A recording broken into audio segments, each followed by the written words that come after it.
নমস্কার, বাংলা বাজারে সবাইকে স্বাগত। আমি অনিকেত চট্টোপাধ্যায়। শুরু করছি আমাদের অনুষ্ঠান মতামত। মতামতের আজকের শীর্ষক, রাস্তাতে বের হতে পারবেন না মমতা বন্দ্যোপাধ্যায়। মমতা বন্দ্যোপাধ্যায় কি গৃহবন্দী? হ্যাঁ, আজকে সেটা নিয়েই আমরা আলোচনা করব, আমরা আমাদের কথাবার্তা বলবো। তার আগে বলবো, বাংলা বাজার সাবস্ক্রাইব করুন, লাইক করুন, শেয়ার করুন, কমেন্ট করুন। আর যদি সম্ভব হয়, যদি আপনাদের পক্ষে সম্ভব হয়, তাহলে আমাদের একটা সদস্যপদ আছে, সেটা নিন। আমাদের কিছুটা সুবিধা হয়, আর না নিলেও অনুষ্ঠান দেখাতে কোনো বাধা পড়বে না। আমাদের পরের ঘোষণা হচ্ছে, হ্যাঁ, আজকেও জিরো আওয়ার আছে। আজকে জিরো আওয়ারে একই বিষয় নিয়ে আমরা আলোচনা করব। আমাদের সঙ্গে থাকবেন অমিত দাশগুপ্ত এবং প্রতীক। তাদের সঙ্গে আমরা আলোচনা করব এই যে কথা বলা হয়েছে যে বেরোতে হবে না আপনাকে, ফেসবুকেই আপনি থাকুন, সেই নিয়ে আমরা আলোচনা করব জিরো আওয়ারে 9টার সময়। এখন শুরু করছি আমাদের অনুষ্ঠান মতামত। আজকের শীর্ষক, রাস্তাতে বের হতে পারবেন না মমতা বন্দ্যোপাধ্যায়।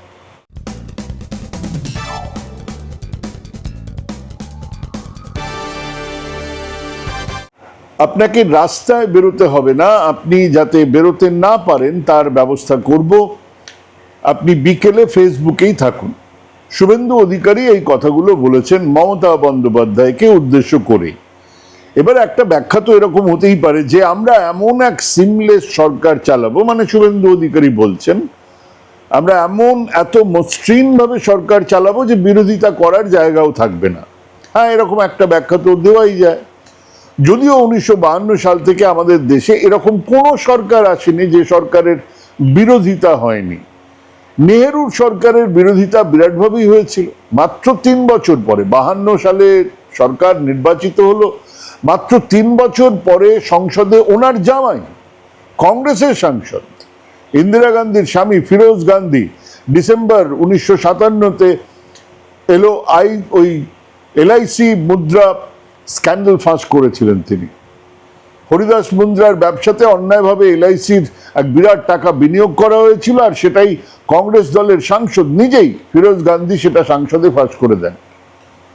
তিনি একজন সাংবাদিকও ছিলেন। মানে বলতে চাইছি, এমনকি স্বাধীনতার পরে 3 বছরের মধ্যে নেহেরু মন্ত্রিসভাতেও এত মসৃণভাবে চলেনি, এবং বিরোধীরা বিরাটভাবে বিরোধিতা করেছে। বিরোধীরাও ঘরে বসে থাকেনি। আর সেদিক থেকে দেখতে গেলে শুভেন্দু সরকার তো 100 দিনেই এমন এক অবস্থা তৈরি করেছেন যেখানে অজস্র বিষয় উঠে আসছে, মানে অজস্র বিষয় নিয়ে প্রশ্ন উঠছে, সরকার তার ব্যাখ্যা দেবেন। তৈরি হয়েছে সেরকম অবস্থা যার বিরোধিতা করাটা বা হওয়াটা খুব স্বাভাবিক। এনকাউন্টার কিলিং এর বিরোধিতা হবে না?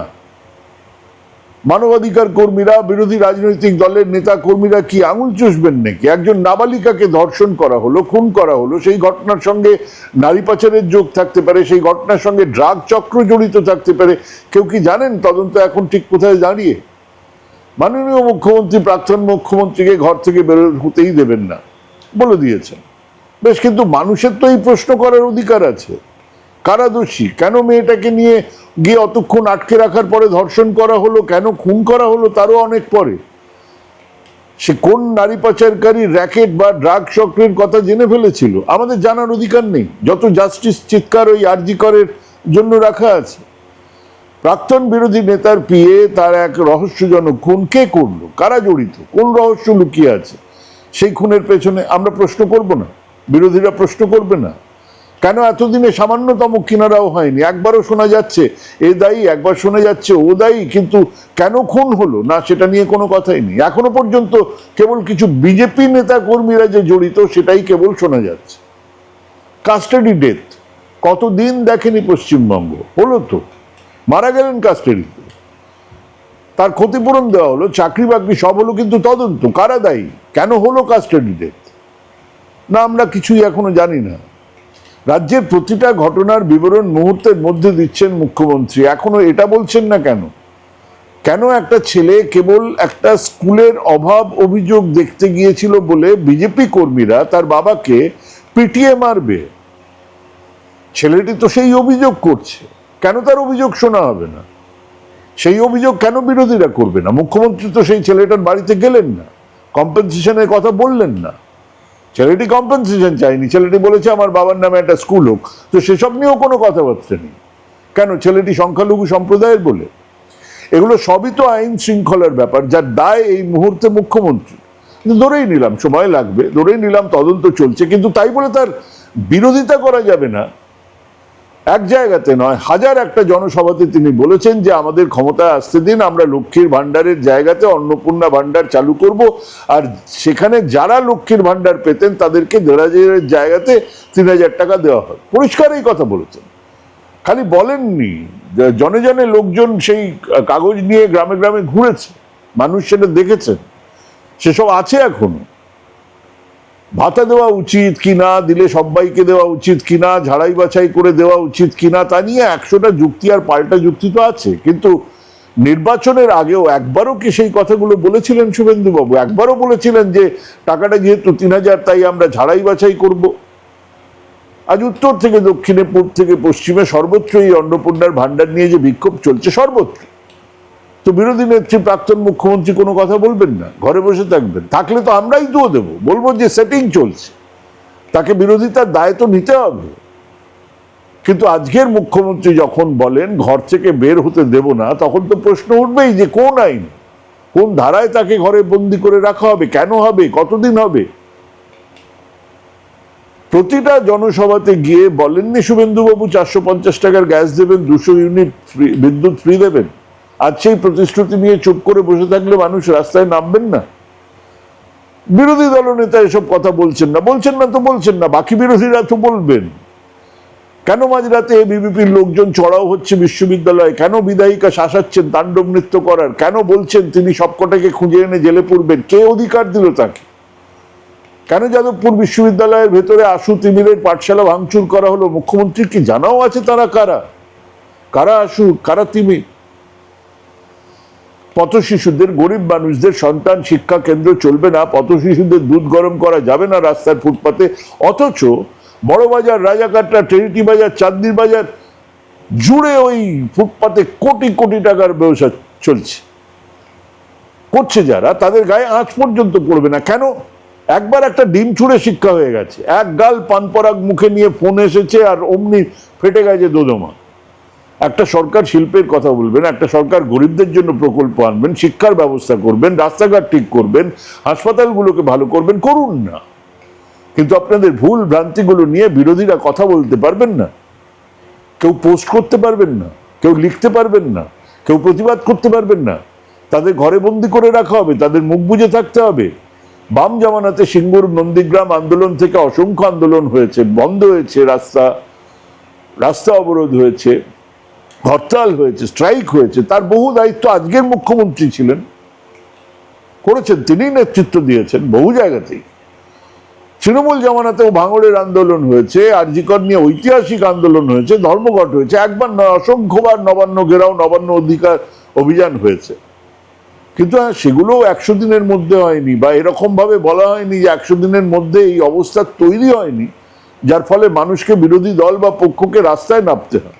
এবারে হয়েছে, কেন হয়েছে সেটা নিয়ে মুখ্যমন্ত্রী ভাবুন, কোথায় গলদ সেটা বের করুন, মন্ত্রিসভার দলের দুর্বলতাগুলোকে চিহ্নিত করুন। সেসব না করে ওই 100 দিনেই ইতিমধ্যে বহু ইস্যু এর মধ্যে তৈরি হয়ে গেছে, সেটাকে আরো বাড়ানোর জন্য এই কথাগুলো না বললেই নয়।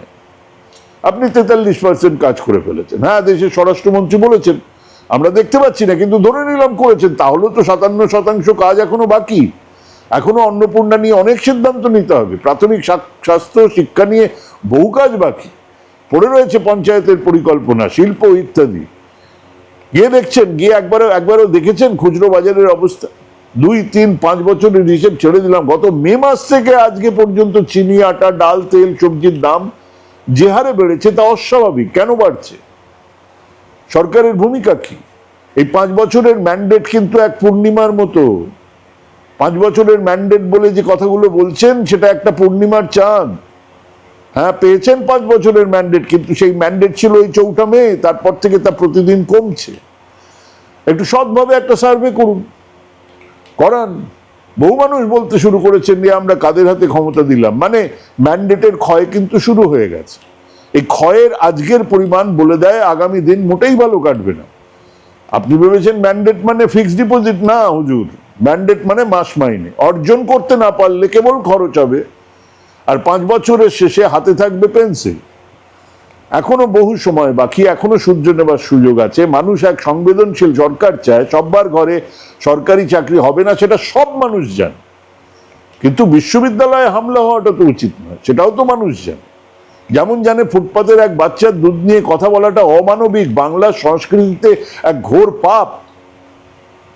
মুখ্যমন্ত্রী বলবেন যতই বিক্ষোভ দেখান আর রাস্তায় গড়াগড়ি যান সরকার মাথা নিচু করবে না। এই অহংবোধের দাম আগের সরকার, তার আগের সরকারকে দিতে হচ্ছে। মানুষ এই অহংবোধ মোটেই মেনে নেয় না। কাজেই একটা সংবেদনশীল সরকার শিক্ষার উন্নতি, স্বাস্থ্য, পরিবারের পরিষেবার উন্নতি, কিছু শিল্প কারখানা, কিছু চাকরি রোজগারের সুযোগ, এগুলো উপরি কামাই, যা ওই ম্যান্ডেটকে খইতে দেয় না, যা ক্ষয়কে পূরণ করে দেয়। কিন্তু সেই দিকে কি আপনার সরকার চলছে? মাননীয় শুভেন্দুবাবু, এই প্রশ্ন আপাতত নিজেকে করুন, আমরাও করছি। মানুষ সময় মতো জানিয়ে দেবে। আর ঠিক এখানেই যেটা মূল বিষয়, যে এই সংসদীয় গণতন্ত্র তা কিন্তু কেবল সরকারের নয়, সরকার পক্ষের নয়, ক্ষমতাসীন দলের নয়, তা বিরোধীরও। গলায় বকলস বাঁধা বিরোধী তৈরি করেছেন, আমি তাদের কথা বলছি না। যে সামান্য বিরোধিতা অবশিষ্ট সেটাকে শেষ করে দেবেন এরকম ভাবনা গণতান্ত্রিক নয়। প্রাক্তন মুখ্যমন্ত্রী রাস্তায় বের হন, উনি ওনার কথা বলুন, আপনি আপনার কথা বলুন, বিরোধী আরো অনেক শক্তি আছে তারা তাদের কথা বলুন, তবেই তো এক গণতন্ত্র ডালপালা মেলে উঠে দাঁড়াবে। সেই গণতন্ত্রকে কেড়ে নেবার, সেই গণতান্ত্রিক অধিকারগুলোকে কেড়ে নেবার বহু চেষ্টা আগেও হয়েছে, সফল হয়নি, এবারেও সফল হবে না। মিলিয়ে নেবেন। হ্যাঁ, ভাবুন, ভাবতে থাকুন, ভাবা প্র্যাকটিস করুন। ভালো থাকবেন, সুস্থ থাকবেন। আজকে এখানেই শেষ করছি। নমস্কার।